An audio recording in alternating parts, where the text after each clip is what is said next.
Yeah, man, that's fascinating, man. So tell me, so going back to those times and everything, like what would you say that you learned about yourself? Like you said that those years from like 21 to 24, right? Yeah. Those are huge formative years for you as a young adult and everything. And here you are in a totally different thing, but learning and experiencing different things. So tell me a little bit about that.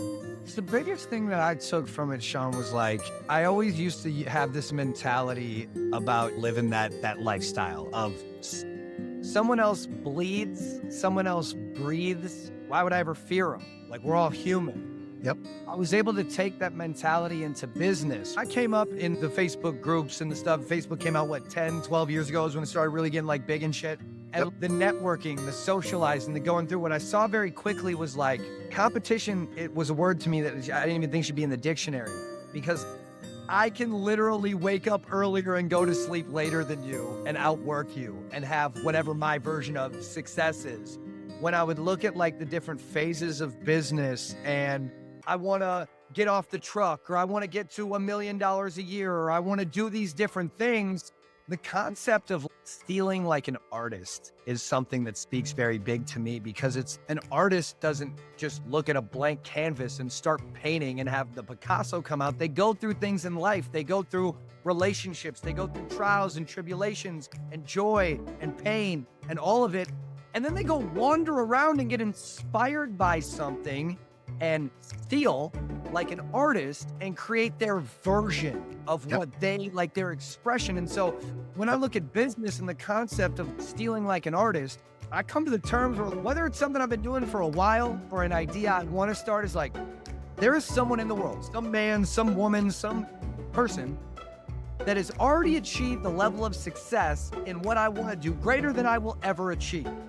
And when I approach something with that mentality, it allows me to take other people and their successes, their journeys, and be inspired by it, to identify a problem and solve it and just put my spin on it. And so like, when I think about the relativity of the things, and again, for me too, a lot of just like growth, mindset work, no one's perfect. The things that I spend a lot of time on are like, I just know what I'm capable of if I focus. I know that if I'm in a good place and if I'm filling up, I can't pour into anything else until I have my cup completely full. And I just go to all the things that I've picked up in my journey, and I look at, if someone else has done something before, I can take that and use it, as corny as it sounds, like, to help people. Yep. And it's really, if I had to say anything, it's the relativity, Sean, of understanding what we're truly in control of. Because as humans, the only thing you're really in control of is your reaction to any given situation. I can sit here and talk calmly about it and lower my voice and shit, but I'm a reactive hothead. These are things I have to work at all the time. I can give you an example from last week with an interaction with someone from our sales team where I'm like, what the fuck are you thinking? Yep. It's the practice every day and the discipline of understanding that, like, you can only control your reaction to things and put yourself in the best position to like get where you want to go. Dude, one of my favorite things, someone told me, they're like, there's no such thing as you made me angry.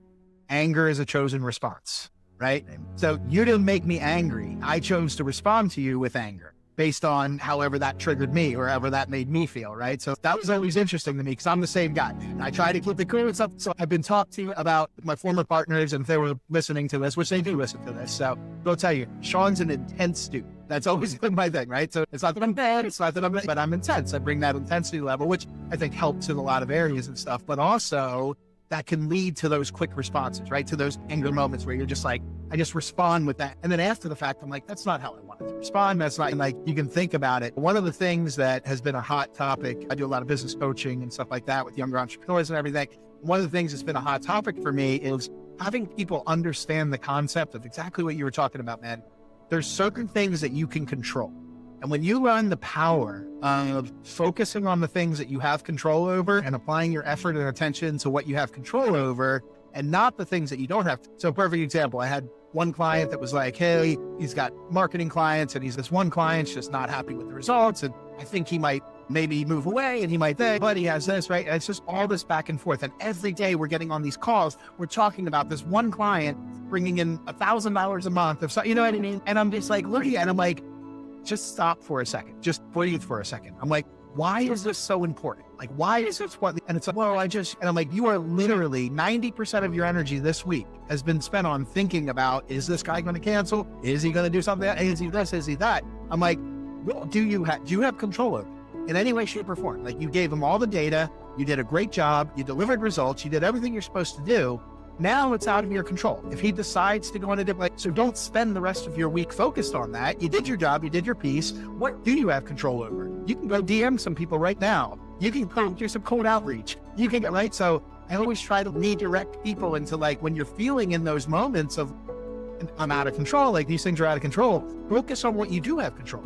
It's the same thing with, like, your health journey and this and the other thing, right? Hey, I have control over lacing up my sneakers and going out and taking a walk. I have control over going into the gym. I always tell people for the gym, I'm like, the key thing with the gym is no matter how bad you don't want to go, is drive to the gym and commit to a 5-minute workout.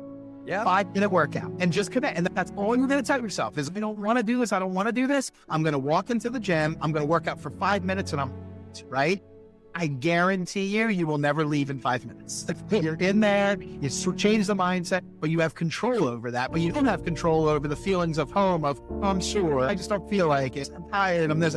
But as soon as you put yourself in control and you put yourself in the environment and take a Red Bull or a little coffee, you just put yourself in that mindset, then it's like you're there. So it's really interesting, man. And I also believe in, like, what we concentrate on is going to multiply.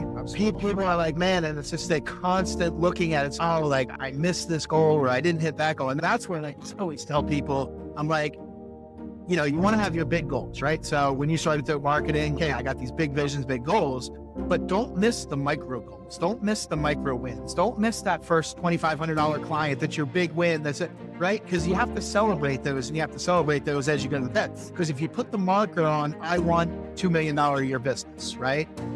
Everything leading up to you achieving a $2 million a year business is almost a failure because you haven't done it. So what I would tell somebody is say, okay, you want a $2 million business. What's the plan? Okay, so the first is we need to achieve 100K in revenue. That's going to be our first target. Now, how do we get 100K in revenue? Then how do we do that? So I always just tell people to just break things down, have your big, hairy, aggressive goals, have all those things. Those are important. But then what are your micro goals that will get you to those? Because there's actually a dopamine hit that happens every single time you achieve something, right? That's why, listen, man, I take these notes. Love yourself. That one stays there every single day. I congratulate myself. It's been a great week. And it's like just little mental notes to yourself and that's important.